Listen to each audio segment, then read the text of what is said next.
Tel que vous me voyez, ça ne paraît pas, mais j'utilise des millions de dollars de technologie de l'armée américaine.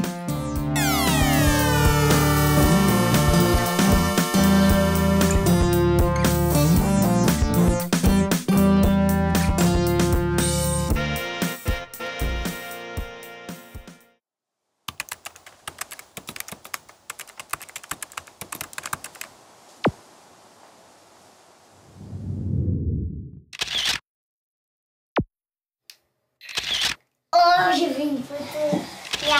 Ah ouais, pas mal. En plus, c'est pas très loin. C'est à Fontainebleau, juste à côté de la gare. Tu vois, Fontainebleau. Fontainebleau, tu sais, j'ai été à Fontainebleau. Côté du château. Ouais. Alors, c'est pas très loin de la gare. Il y a un petit parking pour la voiture. Regarde, c'est là. Ah, il y a un parking. Et la cache, elle est dans ce coin-là. Alors, tu vois, vu les petites lignes qu'il y a de dessinées, c'est que ça monte et ça descend. Il va falloir marcher. Chouette. En plus, c'est une multicache, donc il y a des petites énigmes à trouver. Ça va être rigolo, ça. Super. Est-ce que t'as un objet, Mano, qu'on pourrait mettre dans la cache? Oui. Lequel?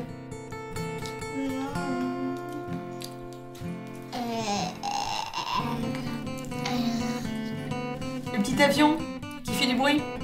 Non, pas ça. Tu peux mettre ça? Qu'est-ce que tu veux mettre? Parce que la dernière fois, toi, t'as eu le micro. Eh, on pourrait mettre ton doudou. Bah, doudou quand même. Oh non. Ah non, les doudous, ça va pas dans la cage, ça reste dans les maisons. Bien sûr. Allez, on va les s'habiller. Attends, je vais voir les photos. Mais jean, chaussettes, Pantalon. pantalon. Bah oui, jean, c'est le pantalon. Les chaussures de marche. Mais les tennis. Non, le tong. Ah non, mais pas de tongs pour aller faire de la marche, tu le sais bien. Ouais, Tennis tongs. rose. Oh, tennis rose. Tu finis ton biberon? Lorsque j'ai commencé le géocaching en 2002, il n'y avait que le site geocaching.com, le site américain qui recensait les caches, en langue anglaise, ce qui peut être un petit peu rédhibitoire pour certains, qui ne traitait de ce sujet. Maintenant, avec le développement de façon mondiale de ce jeu, on retrouve dans chaque pays, chaque gros pays, on retrouve un site internet. Donc en France, c'est Geocaching en France. Un site internet qui va parler ou qui va amener au site geocaching.com en anglais, mais avec des textes en français avant. Bonjour mon ange. Comment tu vas? Bien. Ça va? C'est une bonne matinée? Ouais. Bonjour Mano. C'est où? J'étais au collège. Le système GPS est composé d'une flotte de 24 satellites gravitant autour de la Terre en orbite semi-synchrone à une altitude d'environ 20 000 km. Ils sont répartis par groupe de 4 sur 6 orbites distinctes. Chaque satellite effectue une révolution en un peu moins de 12 heures. Cette constellation permet d'obtenir une couverture complète de la surface terrestre et une utilisation du GPS n'importe où sur le globe. Ceux-ci émettent en permanence leur position dans l'espace, ainsi que la datation horaire très précise de l'envoi de ce message, grâce à leurs horloges atomiques embarquées.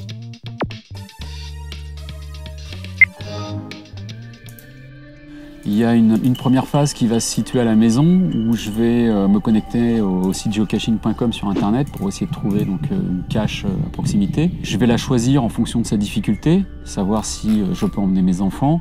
Vu que j'ai un enfant de 12 ans et une petite fille de 4 ans, il est bien évident que je ne peux pas choisir des caches où il y a des franchissements difficiles.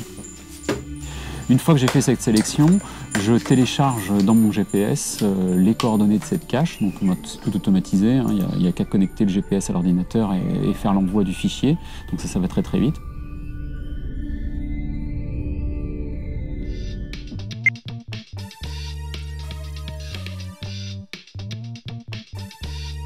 Il faut un minimum de 3 satellites reçus pour que le GPS puisse commencer un calcul de positionnement. Mais il en faudra un 4e pour obtenir une localisation précise. Plus le GPS reçoit de satellites, plus le positionnement est précis.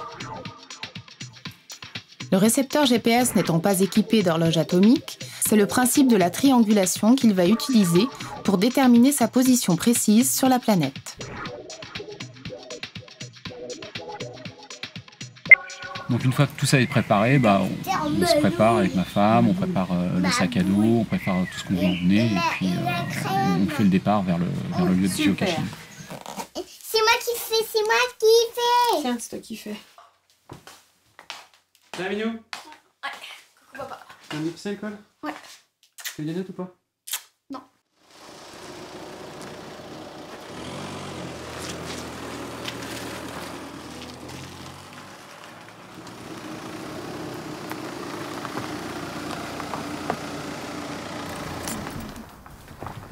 Faut que je fasse une petite manip pour étalonner mon GPS.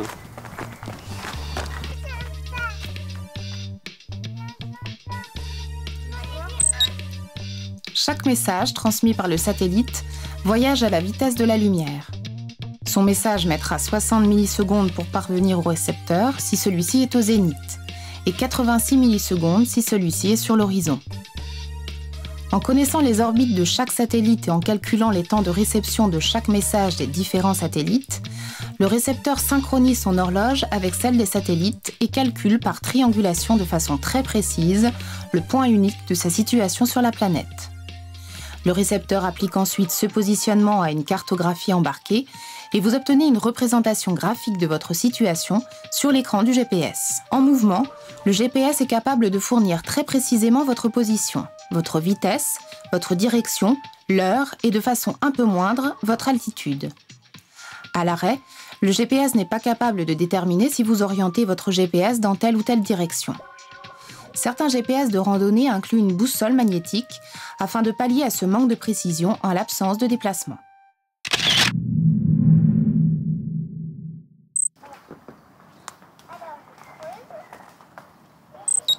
Voilà. Le GPS est étalonné. On y va. C'est par là.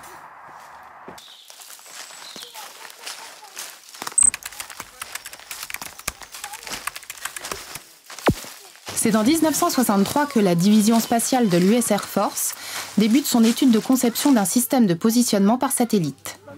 Mais il faudra attendre le 22 février 1978 pour que le premier satellite GPS soit lancé par les États-Unis. Il faudra trouver le numéro du département de la 5e ligne. Où ça, au waypoint 2? Ouais. Non, attends. Je configure le GPS pour aller au waypoint 2. Une des particularités du géocaching, c'est qu'il y a différents types de caches. Il y a la cache simple, qui est constituée par juste une cache avec des coordonnées longitude-latitude. Une autre type de cache qui est très intéressante et qui se développe actuellement, c'est le multicache. Cette multicache consiste à trouver une première énigme qui nous amène à un premier point. On va avoir une deuxième énigme qui va nous ramener à un troisième point, puis ainsi de suite, comme ça, 4 ou 5, jusqu'à la destination finale, qui peut être distante de plusieurs kilomètres du premier point.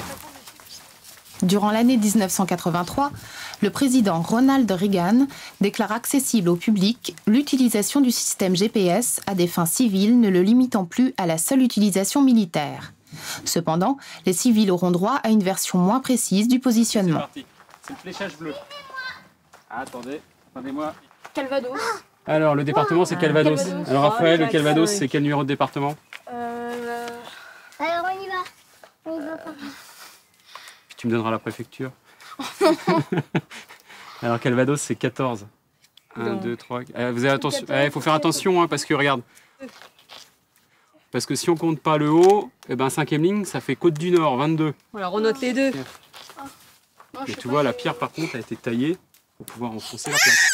Qu'est-ce qui se passe? Une passe sur moi. Ouh là là là là là là. Elle était méchante. Bon.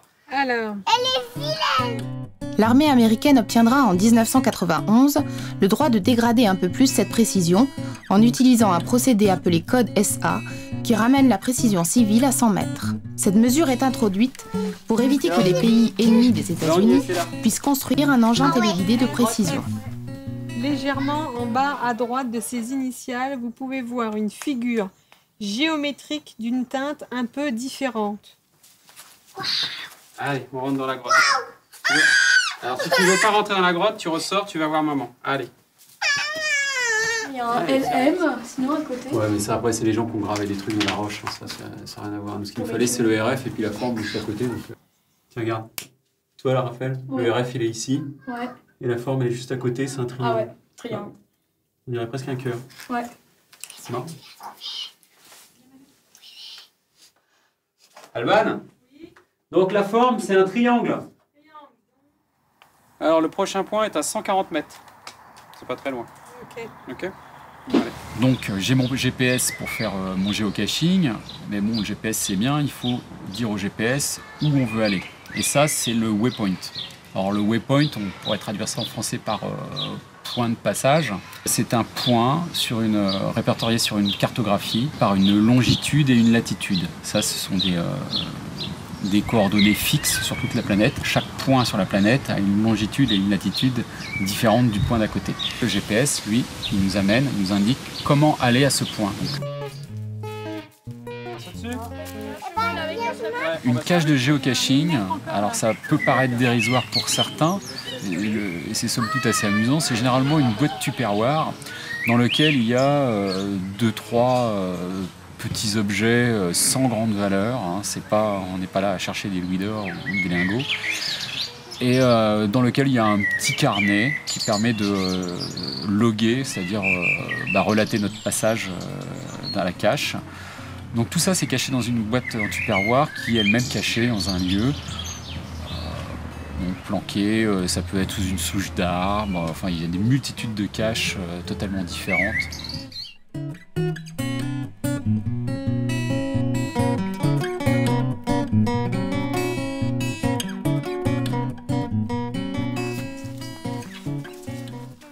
Tu joues à chasse-statue ? Chasse-statue. Allez. Statue. Statue. Attention aux cailloux. Statue. Statue. Statue. Statue. Statue. Statue. Statue. T'as vu les arbres dans la roche? Oui, mais parfois il y a des escaliers si tu peux le par là. Alors on y va. Oui, là. Il y a une roche éponge. Waouh. Regarde ça comme c'est rigolo. Incroyable. Regarde. Ouais, c'est comme Chanel. On dirait comme une grosse éponge. Un des côtés magiques du géocaching, si vous avez des enfants, c'est que tout d'un coup, vous pouvez leur faire de la marche sur des longues distances. C'est-à-dire que ma fille qui avait 3 ans l'année dernière, on a réussi à faire quand même 4 km en montagne. Alors bien, c'était de la descente, pas de la montée. Enfin 4 km pour un enfant de 3 ans en montagne, ça reste exceptionnel parce que si dans un premier temps vous entendez « Ah non, j'ai pas envie, ah non, c'est trop dur », le fait de trouver un trésor, ça devient tout de suite beaucoup plus simple. Et finalement, les kilomètres, on les voit pas parce que pendant le chemin, on discute de ce qu'on voit, de la faune, de la flore. Ça paraît comme ça un petit peu des grandes théories, mais c'est vrai que tout d'un coup, votre enfant se met à marcher parce qu'il y a un but. Et mon fils, pareil. Il y a quelques années, nous avions enchaîné 4-5 géocaches dans la journée. On avait fait un total de 11 km. Et sans rien dire, il a fait ses 11 km. Alors bien sûr, il était bien fatigué le soir, mais c'était de la fatigue saine et on avait pu sortir et faire de la marche finalement sans qu'il s'en rende compte.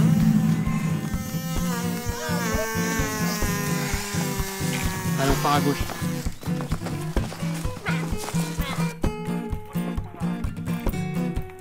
Le GPS enregistre une trace. Une trace est composée de points successifs enregistrés à une cadence définie dans le GPS. Donc il correspond à un temps donné ou une distance. Le GPS date et enregistre les coordonnées, l'heure et le dénivelé. Entre 2 points, il en déduit la vitesse et en cumulant tous ces points, il en déduit la distance parcourue, le temps passé et le dénivelé, le profil, l'altitude. Le point le plus bas et le point le plus haut, on est remonté. 497 mètres, 39 mètres de remontée. Le prochain point d'arrêt, c'est 380 mètres. Et regarde Mano, regarde. Il y a une table. Je vais manger. Regarde, il y a 2 bancs et une table en pierre. Il n'y a pas de fontaine là, regarde. Coordonnées finales ou coordonnées finaux? Cache finale. Une coordonnée. Les coordonnées finales. Bon. Est-ce qu'on a... je crois avoir vu qu'il y avait un petit checksum pour savoir si on avait Alors tu me le dis? les bonnes coordonnées. Il faut faire la somme. faire la somme des XXX et la somme des YYY. Ok. Donc tu fais la somme de des XXX, là, Ouais. 2 plus 4 plus 9. Ouais. Ouais. Non, de ton résultat final. De tous les X. Ouais. Eh ben, tous les X, c'était mes chiffres. Tous mes X, c'était ma. Non, regarde. Les chiffres que tu as trouvés. Ah oui, si, d'accord. Bah oui. Excuse-moi. Donc 5 et 2, 7. 8 et 9, 8 et 8, 16, 17. 7. 7 et 1, 8. 8. 8 et 2, 10. Et l'autre, alors, U, c'est H. Mmh. U, U8 et I, 8. C'est et bon. T. C'est bon. Donc là, on a les bonnes coordonnées, on est sûr de notre coup. Tu les rentres? Moi, je les rentre dans le GPS et c'est la cache finale. La cache, elle est où? Alors, on va aller au dernier point. Lors d'une chasse au trésor, une des difficultés, c'est de ne pas avoir trop de personnes autour de soi, des personnes qui ne participent pas au jeu, qui vous observent et qui peuvent essayer, après votre passage, de venir voir ce que vous avez fait. Ça, c'est ce qu'on appelle, nous, les mugules ou les moldus. Donc, ces personnes étrangères au jeu qui gravitent autour de vous lorsque vous cherchez ou vous cachez une cache. Mugul et moldu, c'est des mots qui viennent des films du livre Harry Potter et puis aussi d'un dessin animé pour enfants, Titeuf. 170 mètres de l'arrivée là. Direction la cache. Comme on est très bon, on n'a jamais échoué à une cache. Donc c'est un petit peu... Je me vante un petit peu, on n'en a pas fait énormément non plus. Mais c'est vrai qu'à chaque fois, on essaye d'arriver au bout, même s'il y a des difficultés. Mais il est arrivé une fois sur une multicache où on a vraiment failli abandonner parce qu'après des heures de recherche, point de trésor, et il fallait se rendre à l'évidence où on s'était complètement planté, où le trésor était vraiment bien caché. Et en fait, sur le chemin du retour pour regagner la voiture, une dernière fois, je regarde le lieu où on devait normalement trouver le trésor, et tout d'un coup, un éclair de génie, je suis devenu un petit peu moins bête, et j'ai compris que j'avais fait une grosse erreur dans le calcul de l'énigme, et que c'était évidemment pas là qu'était caché le trésor. Donc j'ai repris mon papier avec mes énigmes, j'ai recalculé avec ce que je venais de comprendre, et effectivement ça nous a emmené tout à fait ailleurs, à un point distant d'1 kilomètre à peu près, où là était effectivement caché le trésor. Et donc là, c'est vraiment la seule fois où on a failli échouer et on était résigné à rentrer à la maison sans avoir trouvé le trésor. Attends, on arrive d'abord. La cache est par là. Alors on cherche. Allez. Raphaël, c'est où?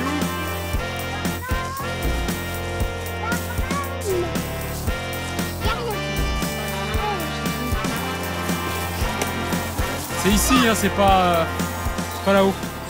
Il faudra attendre le 1er mai 2000 pour que l'administration Clinton signe l'arrêt de l'utilisation du code SA, rendant aux civils l'utilisation d'un GPS d'une précision de 5 mètres. L'armée américaine ayant développé d'autres moyens d'autoriser ou non l'utilisation de GPS civils sur les zones de conflit.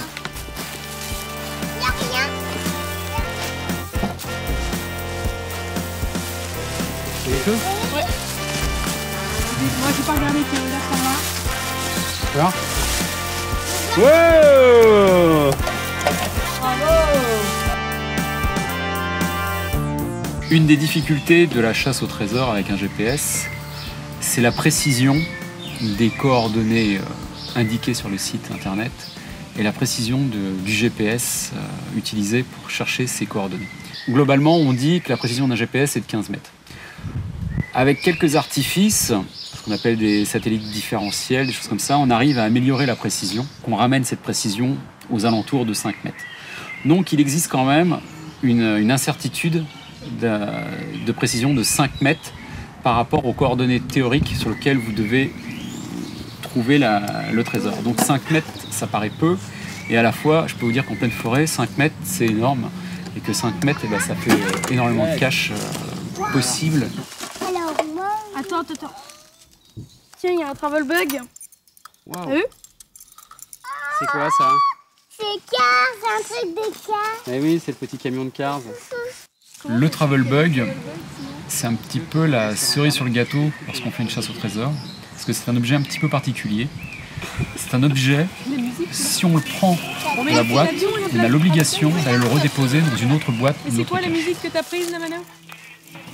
C'est magnifique ça. Tu mets une balle de golf à la place? Une balle de golf. Allez, tiens. Ça va être super, mec. Je vais le mettre à la voiture. Je crois que tu vas rentrer avec tout ça.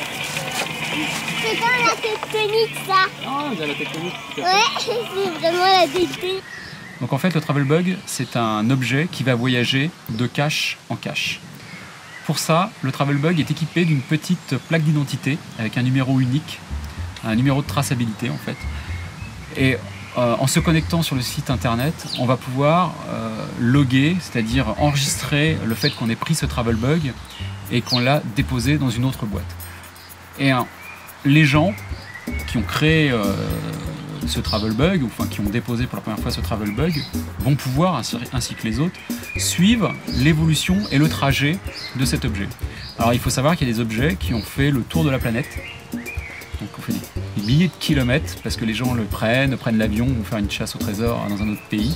Et en fait, ce petit travel bug fait le tour de la planète ou va de pays en pays, un voyage plus que nous. Donc ça c'est quand même assez rigolo. Puis ça permet de suivre. Quand on a pris un travel bug, je sais pas, il y a 2 ans, on peut maintenant continuer à aller voir où est le travel bug et voir le nombre de kilomètres qu'il a fait.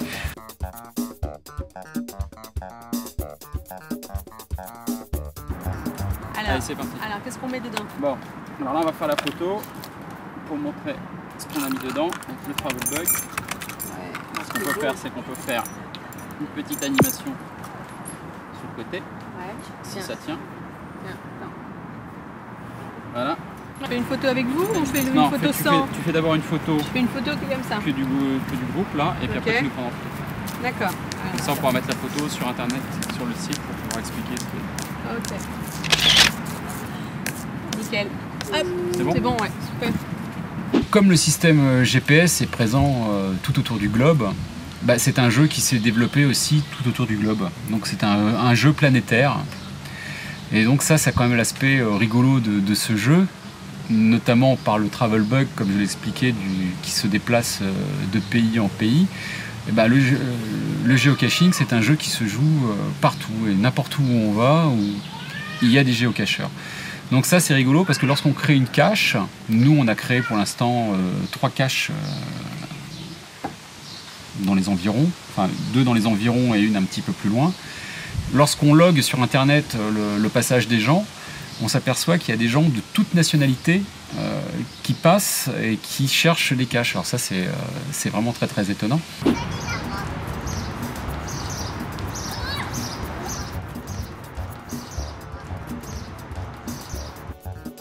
Le géocaching pour moi ou pour ma famille, c'est un moyen de se sortir et d'éviter que les enfants passent leur journée devant la télé, notamment le week-end. Comme on parle de chasse au trésor, tout de suite les enfants sont OK pour y aller, ils vont de l'avant, on peut les faire marcher, il n'y a aucun souci.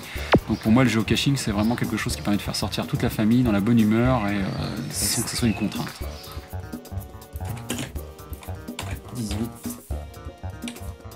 Le 3 mai 2000, pour célébrer la suppression du code SA, Dave Ulmer, citoyen américain, cachait un récipient contenant quelques petits objets non loin de Portland, dans l'Oregon. Le 6 mai, la cache avait déjà été visitée 2 fois et un message déposé sur un petit carnet, le logbook, était laissé dans la boîte. Le géocaching était né.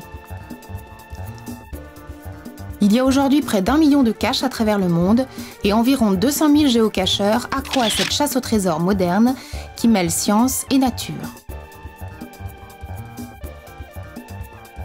Et oui, j'utilise des millions de dollars de technologie de l'armée américaine pour trouver quoi? Des boîtes en plastique dans la nature.